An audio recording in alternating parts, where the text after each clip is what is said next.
결과적으로 이제 우리 진보 방송들이 앞으로 상당히 이제 어려운 상황을 많이 처할 것 같습니다. 가장 걱정되는 부분은 타겟팅을 통해 가지고 그 진보 유튜버 채널들에 대한 수익을 없애버리는, 수익 자체를 발생시킬 수 없게 만드는 일종의 테러가 본격적으로 시작되고 있거든요. 그러니까 우리 흔히 하는 말로 이제 신고를 조직적으로 해가지고 그 채널의 수익을 못 올리게끔 만들어버리는 이런 짓거리들이 좀 계속 일어나고 있어서 아마 이게 이제 일상화되게 되면 유튜버들이 상당히 힘들지 않을까 생각이 되는데요. 뭐 어떡하겠습니까? 패전을 했으니까 회장으로서 받아들여야 될 고초가 아닌가라고 생각하고 담대하게 준비해 나가도록 하겠습니다. 자, 윤석열 대통령 인수위원회가 본격적으로 가동이 됐습니다. 이 별반, 이걸 뭐라 그래야 되나? 새 인물은 하나도 없더군요. 윤석열 당선인 옆에 이제 장제원, 김은혜, 안철수로 이루어지는 비서실장 대변인, 인수위원장 구도가 이루어졌고요. 부위원장 권영세가 안 한다고 하다가 기어이 이제 그 자리를 받기는 받았습니다. 아마도 이제 내가 왜 철수 밑으로 들어가? 나는 싫어라고 개겼던 것 같은데, 그래도 철수의 위세가 훨씬 더 강했던지 부위원장 자리를 찾고요. 기획위원장이 원희룡까지 자리를 찾습니다. 그래서 지금 밑에 있는 기획조정, 외교안보, 정무사법, 경제, 과학기술, 사회복지 분야를 나눠가지고 인재 그 사람들을 끌어모은다고 합니다. 얼마나 많은 윤회관들이 여기 참여하게 될지 들여다봐야 되는데 권성동은 빠졌더라고요. 네. 권성동은 제가 보기에 강원도 지역에서 해먹을 게 더 빵빵하기 때문에 내각 조직 안에서 제2의 박덕흠이 되려고 하는, 강원의 박덕흠이 되려고 하는 모사를 꾸미고 있지 않을까 생각이 되는데, 아무튼 이 사람들의 앞으로의 행보를 좀 지켜봐야 될 것 같습니다. 아직 뭐 이걸 놓고 뭐라고 비난하거나 얘기할 수는 없잖아요. 어차피 저 인사들이 윤석열을 당선시킨 핵심 그 공신인 건 맞으니까요. 근데 지금 이제 이 상황 안에서 언론들이 벌써부터 윤석열 찬송가를 불러대기 시작했습니다. SBS에서는 당선인 발표된 다음 날부터 일종의 이제 그 위인전을 만들어서 풀기 시작했고요. 윤석열과 김건희의 아름다운 사랑 이야기를 포장해서 만들어내기 시작했고, 심지어는 장제원까지 합리적이고 철두철미한 관리자다, 뭐 이런 이미지를 띄우면서 윤비어 청가를 막 불러대고 있습니다. 정말 가관입니다. 네. 불과 선거 2, 3일 전만 해도 윤석열을 마치 그 패급 취급하면서 배신하려고 했던 것처럼 했었던 일부 언론 노조라든지 각종 언론의 그 윤석열에 대한 네거티브는 완전하게 없어졌고, 오로지 윤석열 뿐만 아니라 주변인들까지 한꺼번에 빨아주는 행태를 보여주고 있죠. 그런 와중에 우리 당 안에서도, 민주당 안에서도 대표적인 수박인 이상민 의원 같은 경우에 MB를 문 대통령한테 사면해라, 그리고 이재명이 패장 책임을 져야 된다, 뭐 이런 식의 윤석열 악마와에만 열중해갖고 우리가 선거에서 졌다, 이따위 소리를 하는 놈들이 민주당 내에서도 고개를 들고 있습니다. 정말 수박은 영원히 못 고쳐 쓰는 게 아닌가라는 생각이 드네요. 이런 상황에서 민주당도 비대위가 이제 출범했습니다만, 일단 이제 비대위의 비대위원장이 윤호중 전 원내대표라는 게 참, 아직까지 현 원내대표군요. 조금 있으면 25일 날 돼야 새 원내대표를 뽑으니까요. 비대위의 인선을 이제 발표를 했는데, 물론 뭐 박지원 씨, 그러니까 26세죠. 이번에 2030 여성표들을 끌어오는 역할들을 했다고 평가받는 박지원 씨를 비롯해가지고 김태진 청년창업가 등등 진짜 이제 새로운 인물들이 일부 들어간 건 맞습니다만 이 사람들은 영입 인사잖아요. 당권이 있는 사람들도 아니고 현역 의원도 아니고 그냥 올렸다고 하지만 이 사람들 힘으로 민주당이 개혁되지는 않을 겁니다. 그런 가운데 최입의 전 의원이라든지 이 사람도 사실은 국민의당이 있다 건너온 위순자고 지금 의원 아니거든요. 배재정 전 의원 이 사람도 전 의원이고요. 조응천, 이소영 의원 등이 합류를 했다고 합니다. 근데 뭐 이소영 의원은 모르겠습니다만 조응천 의원도 우리 경선과정이나 이럴 때 얼마나 우리 속썩이게 했던 사람인지 뻔히 알잖아요. 비대위원이라고 뽑아놓은 사람들이 민주당을 개혁할 사람들, 그런 개혁을 주도할 수 있는 능력이라든지 의지를 갖고 있는 사람을 하나도 볼 수가 없어요. 이렇게 되다 보니까 야, 그러면 이재명 후보가 아니군요. 이재명을 다시 비대위원장으로 불러와라, 초빙해라라는 요구가 빗발치고 있습니다. 그리고 당내에도 권리당원 가입하는 사람들이 늘어나면서 8월 달에는 반드시 이재명 후보를 당대표로 뽑겠다라고 하는 사람들의 지원이 줄을 서고 있어요. 근데 정작 비대위 안에서는 아직까지 지금 쓰기에는 너무 이르다. 보기 등판론이죠. 그 다음에 그리고 책임이 있는데 지금 있는 상황에서 어떻게 지금 바로 비대위원을 맡길 수가 있느냐라는 방식으로 이거를 배제하려고 하고 있는 모습들이 보입니다. 그래서 이제 일부 의원들이 김두관 의원이라는 이런 분들이 윤여중 의원중 비대위 사퇴하고 윤석열에 제대로 대항할 수 있는 이재명 비대위로 가자라는 얘기를 하고 있거든요. 그리고 이재명 비대위 하에서 지금 3월 안에 대장정 특검을 빨리 발의를 시켜가지고 이걸로 인해 갖고 저들에 대한 일종의 기세를 꺾어야 된다라고 하는 주장들이 올라오고 있습니다. 이런 데에서 국민들이 또는 당원들이 무척 호응을 하고 있는데 반해서 정작 당내에서는 점점 이재명을 좀 밀어내는 듯한 모습을 보여주는 거죠. 물론 본인이 아무 말을 하지 않고 있습니다. 선거가 끝난 지 일주일도 채 되지 않았는데 여기에서 자기가 나선다고 하는 게 이재명 후보 입장에서도 어려운 부분은 맞아요. 하지만 그래도 일어나줘야 됩니다. 지금 민주당을 이끌어갈 수 있는 지금의 이 위기 상황을 정리해낼 수 있는 사람이 이재명 말고는 아무도 없습니다. 그리고 이재명을 저렇게 8월 달까지 다음번 전당대회까지 아무런 쓰임 없이 야인으로 두게 되면요. 이제 검찰의 칼날 안에 무슨 짓거리들이 일어날지 알 수가 없습니다. 정말 우리 정치 일정 남아있는 게 굉장히 기묘합니다. 일단 3월 안에 대장정 특검이 시작이 될 겁니다. 이 특검을 통해 가지고 윤석열을 탄핵시킬 수도 있을지 몰라요.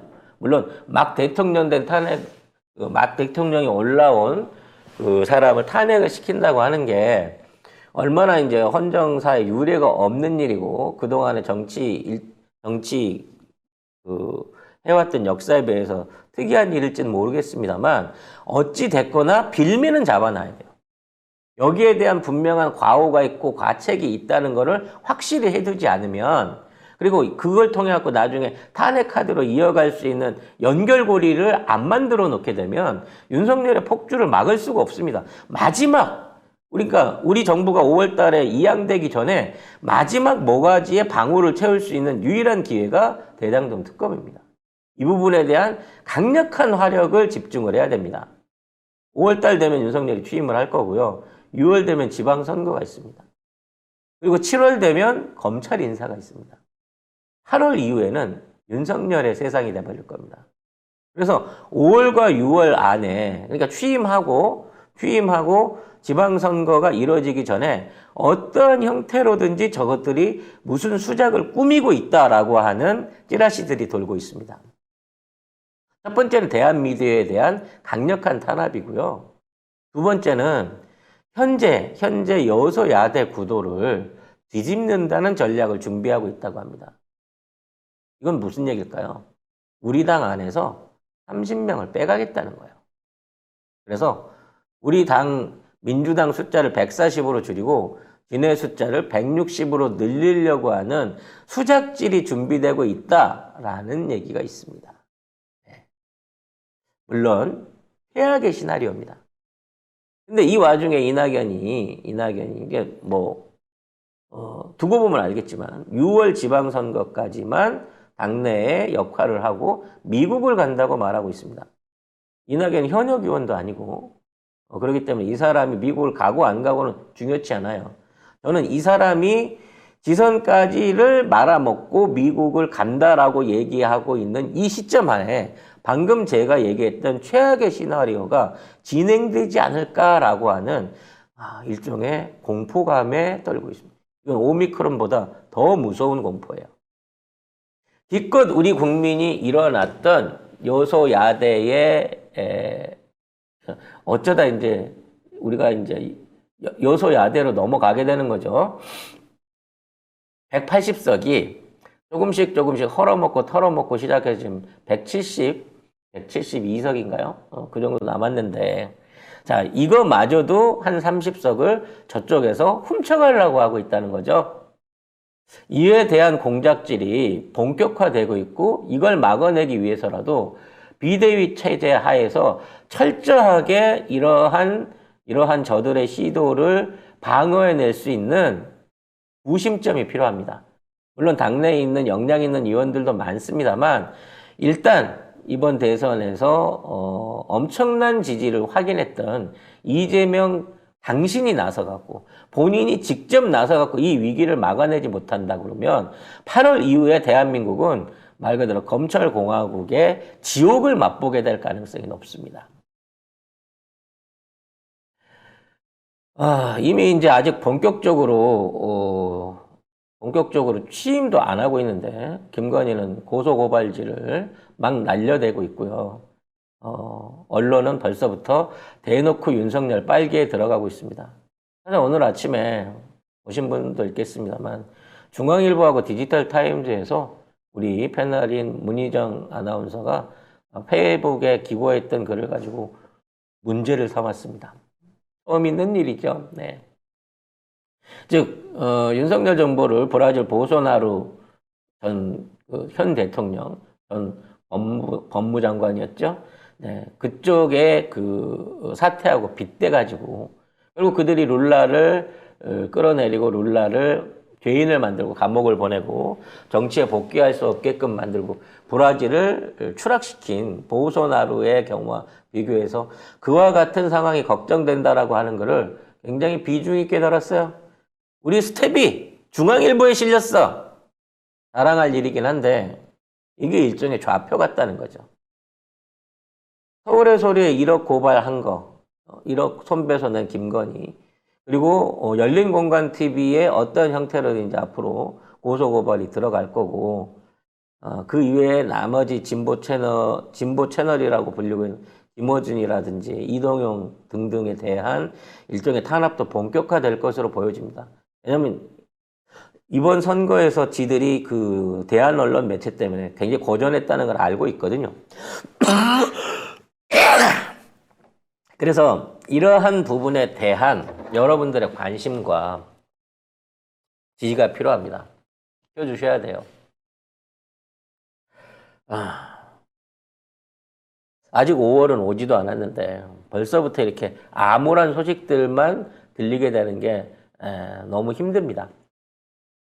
최근에 이제 포탈이나 뭐 이런 쪽, 포탈은 아니고 SNS를 통해 가지고 각종 정책들이 퇴행한다라고 하는 얘기들이 나오고 있습니다.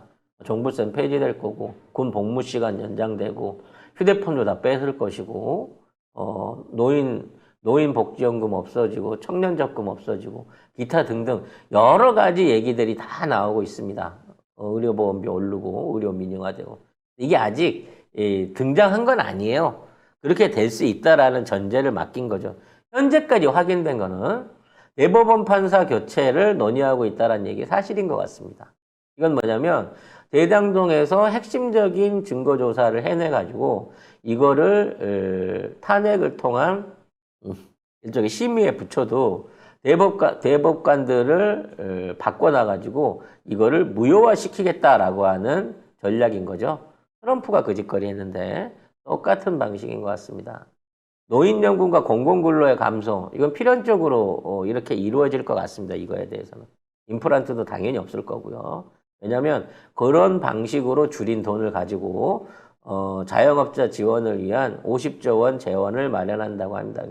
청년, 청년주택 정책 또는 뭐 청년 적금 이런 것들 다 폐지해가지고 그 돈들을 모아서 이거를 끌어다 대겠다고 하네요.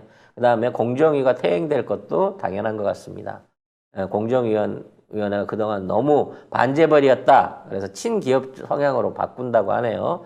건설업계를 비롯한 재계가 큰 환호를 올리고 있다고 합니다. 많이 환호하고 많이 봉투들 준비해야 될 겁니다. 부동산 규제 완화와 민간 개발 허용, 이걸 통해 가지고 부동산 폭등이 있을 거다라는 얘기인데, 부동산 폭등은 없을 겁니다. 이미 금리가 올라가고 있는 상황에서 순수 자본으로 부동산을 구입할 수 있는 대한민국의 주택 수요자는 이미 끝났어요.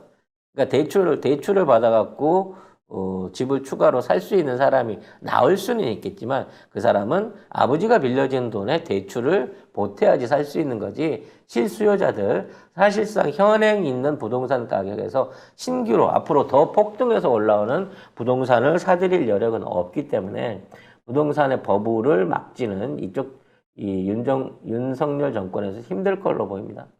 가장 걱정되는 것은 한일 간 외교 관계의 밀착 내지는 협착, 단합 또는 밀실 외교가 앞으로 본격적으로 진행될 것으로 보입니다.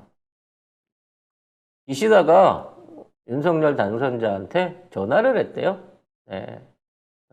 벌써부터 둘이 전화 통화를 해갖고 뭔가를 쏟아거리고 있는지 모르겠습니다만, 일본 관광 재개, 후쿠시마 수산물 수입,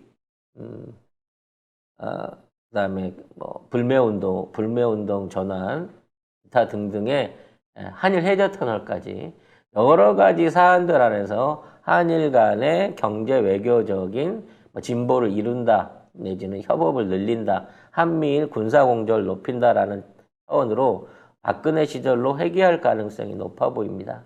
네. 현재까지는 아직은 저들이 이 신발끈만 메고 있습니다. 그래서 저들이 어떻게 달려나갈지, 어느 방향으로 달려나갈지 명확하게 속단하기는 많이 힘듭니다. 근데 분명한 건 이러한 방향으로 갈 것은 당연한 것이겠죠. 왜냐하면 윤석열은 무능하기 때문에 결국은 얼굴 마담으로 그칠 겁니다. 그리고 이미 윤석열과 함께하는 모든 사람들, 주변 측근들이 과거와는 다르게 다 도둑놈인 게 다 들켜갖고 있는 상황이에요. 그렇기 때문에 우리 국민들은 눈을 부릅뜨고 그 사람들의 연결고리를 지켜보고 있을 겁니다. 어떠한 방식으로 갈지. 자, 문제는 윤석열을 병풍으로 치고 뒤에서 먹을 것을 노리는 적폐 세력들은 더욱 뻔뻔해진다는 겁니다. 왜? 윤석열은 버리는 카드가 돼버렸거든요. 윤석열의 실제로 휘두를 수 있는 권력은 극히 제한적이고, 왜? 능력이 없으니까. 단임제로 끝나게 될 5년 후에 구속을 면치 않기 위해서는 윤석열도 자기 후계 구도를 키우기 위해서 그쪽 애들이 원하는 대로 말을 들어두는 수밖에 없을 거예요. 그 와중에 건진법사하고 김건희하고 장모가 해먹는 거는 전체적인 큰 도둑들이 해먹는 거에 비하면 푼돈에 불과할 겁니다. 그들 사이즈는 결국 그 정도 사이즈였으니까요.